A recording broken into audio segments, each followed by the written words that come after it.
It's amazing how Australia's strategic outlook changes in emphasis when we should always be looking really at the long term, I would have thought, and a steady approach.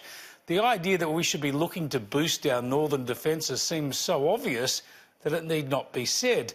But this is the key recommendation from a major study out today, which I'll discuss with a strategic analyst shortly.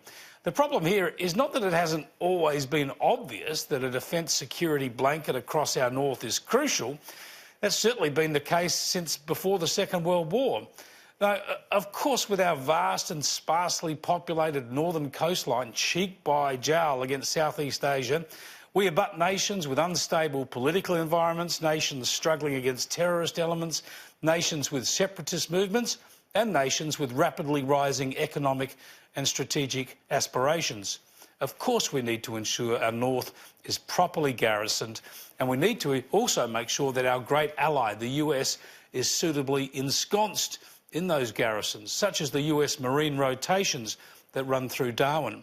The problem really has been distractions. Like everything, strategic plans are sometimes distorted by the fashion or the preoccupation of the times. But when we're hit by a new strategic threat, such as the rise of Islamist terrorism almost 2 decades ago, it should not have meant that we take our eyes off the greater geopolitical environment. This, to a degree, is what's happened.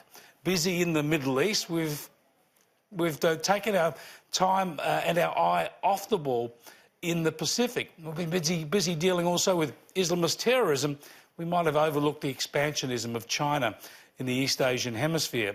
Julia Gillard once famously said the 9/11 decade was over, and the Islamist terrorist attacks and Islamic State rose up to hit us again. The point is we need to confront all the challenges of our security and strategic environment all of the time.